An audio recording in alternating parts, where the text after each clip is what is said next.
Kan? Selamat datang kepada Nabi yang baik, Nabi yang soleh, anak Nabi yang soleh. Begitulah tuan terusnya. Pergi kepada langit yang ke-6, bertemu dengan Nabi Musa alaihissalam. Di sini ada sketsa ataupun kisah sedikit. Kisahnya pelbagai riwayat datang.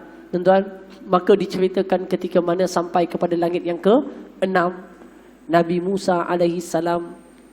Tuan-tuan, Nabi melihat Nabi Musa ni dalam syurga nanti adalah Nabi yang ramai pengikut. Sebab Bani Israel, dia pimpin Bani Israel, ramai pengikut. Nabi pun tengok, ramainya pengikutnya.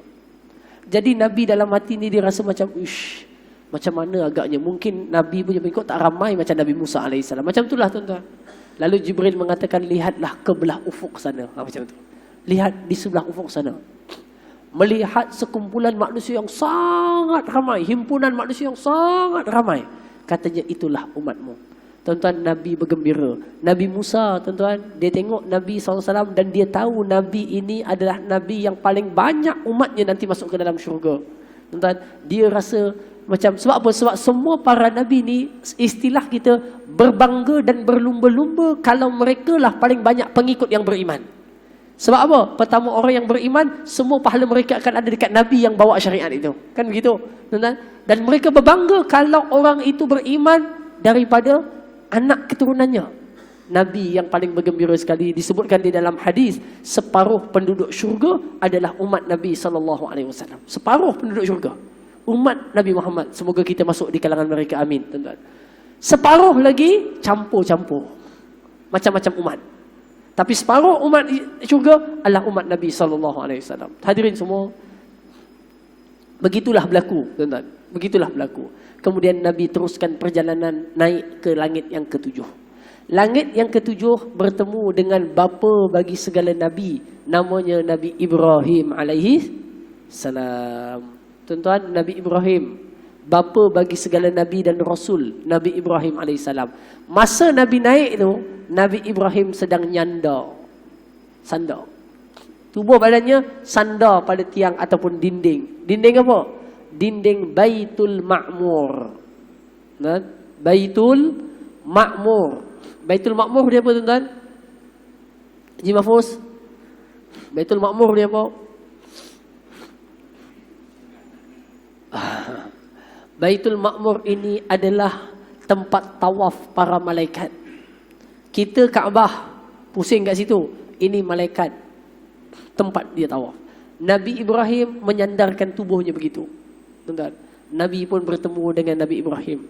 Dan disitulah Baitul Ma'mur diriwayatkan di dalam hadis bahawa setiap hari 70,000 malaikat masuk untuk tawaf. Tak keluar-keluar. Esok masuk lagi 70,000 tawaf, tak keluar-keluar. Lusa masuk lagi 70,000 tawaf, tak keluar-keluar. Begitulah sampai esok berlaku. Ini menunjukkan apa? Makhluk Allah yang namanya malaikat ini ramai sekali. Banyak sekali. Yang keduanya apa?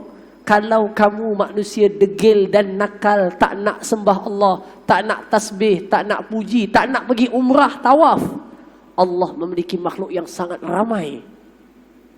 Tawaf, memujinya, bertasbih kepadanya. Allah rugi apa-apa, tuan-tuan? Tidak rugi apa-apa. Kerananya makhluknya sangat ramai. Bertasbih, tawaf, memuji Allah Subhanahu wa taala. Setakat kita ya, tuan-tuan. Apa?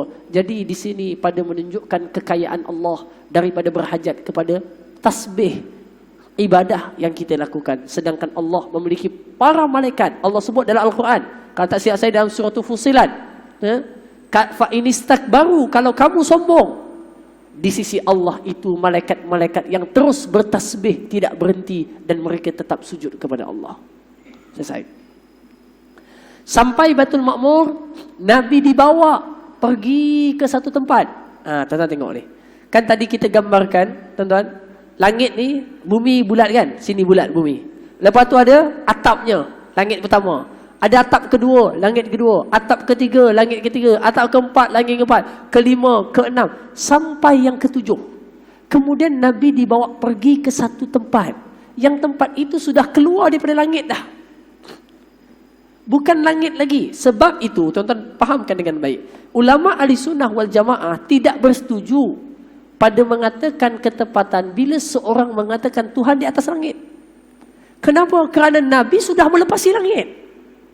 Nabi dah lepas langit, dah habis langit dah. Sampai ke satu tempat yang bukan langit, namanya Sidratul Muntaha. Kalau tuan-tuan nak gambarkan macam buku ni, tuan-tuan, satu zon, dalam zon tu ada 7 langit, ada bumi. Ini satu zon. Tuan-tuan faham? Nabi dah keluar daripada zon itu dah. Bukan bumi, bukan langit lagi. Sebab itu mengatakan Tuhan di atas langit satu benda yang tak valid. Tak boleh. Kenapa? Tuan-tuan, kerana sudut akalnya pun, nasnya pun ada beberapa kontradik. Jadi kita tidak meletakkan itu bagi Allah Azza wa Jalla. Kenapa? Kerana atas langit ada lagi ataupun ada tempat lain. Kita dah keluar daripada nama tempat dah. Bukan bumi, bukan langit lagi dah. Okay? Nabi dibawa ke satu tempat yang namanya Sidratul Muntaha. Di sana terdapat pohon yang amat besar. Satu daunnya itu seperti lembaran telinga gajah. Dan luas besarnya itu dalam kitab hadis menyebutkan boleh menutup seluruh umat. Satu daunnya sahaja. Tuan-tuan, ini alam yang ada dalam kebesaran Allah. Yang kita tengok kat bumi ni pun dah pelik dah. Tapi tuan-tuan pergi ke alam langit. Alam itu alam yang lebih luas, lebih besar. Tak tergambar akal kita. Besok insya-Allah masuk syurga nampaklah tuan-tuan semua tu. Kepelikan-kepelikan itu. Hadirin semua, Nabi dibawa ke surat Sidratul Muntaha. Sidratul Muntaha disebut dalam surah An-Najmu. Buka dalam tu. Idh yaghsha sidrata ma yaghsha. Ma zaghal basaru wa ma tagha. Laqad ra'a min ayati rabbihil kubra. Nabi dibawa ke Sidratul Muntaha, diliputi sampai ke suatu peringkat dikatakan malaikat tak boleh sampai tempat itu. Jibril tak boleh, semua malaikat tak boleh. Nabi dibawa. Allahu alam hakikatnya. Tuan-tuan, kita ni jangan ustaz, macam mana ni? Nanti tu langit pertama, ilmu sains pun tak boleh teroka. Selesai. Ilmu sains yang ada teknologi yang tinggi, 5G dah sekarang ni. Dulu 2G, 3G, 4G, sekarang dah 5G pun tak boleh teroka langit yang pertama. Kedua, ketiga, ketujuh, tuan-tuan, inilah namanya iman. Kita membenarkan selama datang daripada khabar Nabi, kita membenarkan ia. Ini tanda kebesaran Allah Azza wa Jalla. Nabi diperlihatkan syurga dengan segala kenikmatannya. Diperlihatkan punca daripada air telaga Kautsar, punca daripada sungai di dalam syurga diperlihatkan kepada Nabi. Tuan-tuan, seronok tuan-tuan Nabi. Kemudian baginda dibawa, bukan dibawa, Nabi dibawalah, Allah Ta'ala bawa. Tuan-tuan, Nabi persembahkan dirinya menghadap Rabbul Jalil, Allah Azza wa Jalla. Bagaimana? Allahu alam. Hadirin semua, Nabi dibawa menghadap Allah. Tuan-tuan cuba tengok dua kedudukan yang berbeza. Tuan-tuan ingat tak, Nabi Musa pernah minta nak tengok Tuhan? Kan? Bani Israel kata, kami tak akan beriman sampai kami lihat Tuhan. Lalu Nabi Musa pun mengatakan, qala rabbi arini anzur ilaik. Wahai Tuhan, aku nak lihat kamu. Sebab Bani Israel minta nak tengok. Nabi Musa beriman dah, tuan-tuan. Apa Allah Ta'ala kata? Unzur ilal jabal. Cuba tengok kepada bukit itu. Kalau bukit itu tidak hancur, maka kau boleh tengok. Kalau bukit itu hancur, memang tak mampu nak tengok. Di sini berbeza dengan Nabi ketika Mi'raj. Dibawa menghadap dan difardukan kepada salat. Kenapa? Kerana pada saat Nabi Musa melihat, Nabi Musa ingin melihat dengan dia sebagai manusia di bumi untuk melihat. Dan itu tidak mampu ditanggung oleh akal dan fizikalnya. Faham tak? Tetapi berbeza dengan Nabi SAW, Nabi dibawa dan dijemput dan disiapkan segala persiapan untuk Nabi menghadap dan melihat. Nampak tak? Dua perkara yang berbeza. Satu, ketika di bumi, minta untuk lihat. Maka dengan kekuatan fizikalnya itu tidak mampu menanggung penglihatan tersebut. Sampai bukit pun hancur. Tetapi Nabi dijemput untuk dilihat, untuk dijemput untuk Mi'raj. Dan disitulah Nabi difardukan dengan salat sebanyak 50 waktu. Kemudian tuan-tuan, tidak ada bagi seorang Nabi dan Rasul melainkan terima sahaja apa yang datang daripada Allah Azza wa Jalla. Dan difardukan kepada umatnya 50 waktu salat. Lalu turunlah Nabi SAW. Tuan-tuan kena ingat, langit ni dia macam tangga. Dia begitu. Tapi macam mana? Wallahualam, turun. Bila turun tuan-tuan, lalu ke Nabi Ibrahim, macam itulah ucapan salam yang baik. Sampai kepada Nabi Musa alaihissalam, Nabi Musa mengatakan, dengan apa Tuhanmu fardukan kepadamu, berikan kepadamu. Lalu jawab Nabi Muhammad SAW dengan 50 waktu salat. Nabi Musa antara Nabi yang banyak syariat bagi zamannya. Kitab Taurat, kitab yang besar, syariatnya macam-macam. Nabi Musa ada pengalaman memimpin Bani Israel yang juga diberikan kepada mereka perintah syariat seperti solat. Dan Nabi Musa melihat atas pengalamannya, Bani Israel berat nak ikut perintah itu. Berat, culaslah istilahnya. Tuan-tuan, berat dan culas. Tuan-tuan, lalu dia kata, wahai Muhammad, aku memimpin umat yang kuat tubuhnya, tapi mereka culas juga. Culas juga. Jadi mintalah kepada Allah keringanan. Bila digunakan sentimen umat ni tuan-tuan, Nabi ni sayang kat umat. Nabi pergi minta diskaun ataupun minta kurang.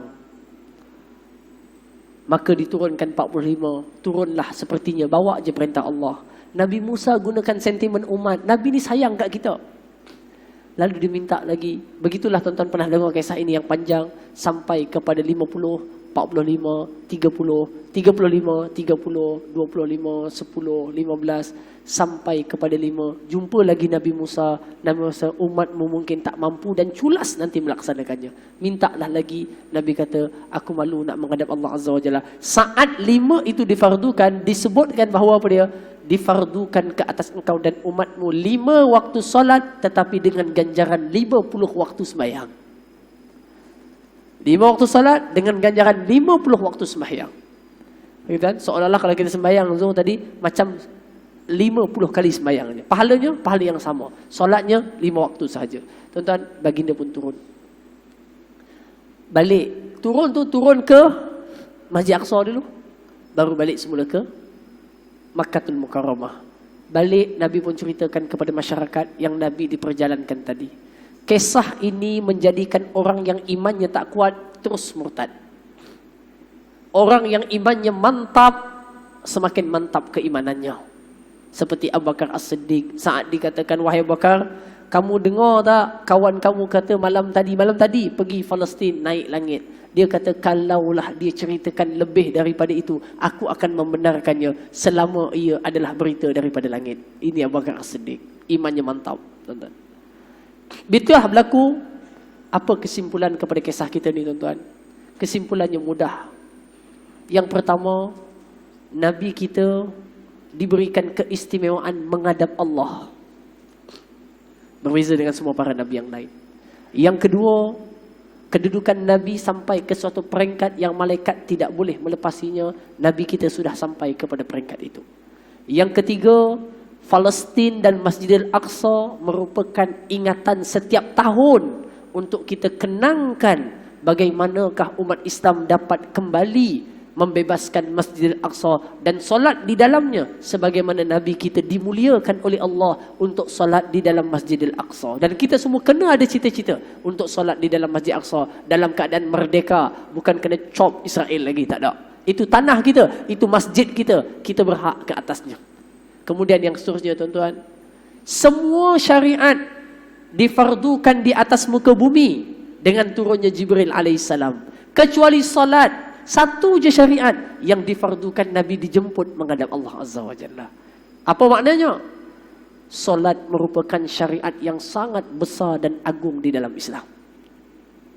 Untuk ambil perintah ini dijemput datang. Selain daripada salat, Jibril turun bawa perutusan. Lain kan? Lain. Tuan-tuan, lain. Jadi hadirin yang saya kasih sekalian, sebagai umat Islam, kisah Isra dan Mi'raj perlu kita ambil perhatian dengan baik. Solat adalah merupakan Mi'raj rohani kita naik mendekatkan diri kepada Allah Subhanahu wa taala. Maka dengan itu perelokkanlah solat kita, baikilah solat kita, cubalah berusaha untuk dapatkan khusyuk yang terbaik dalam solat.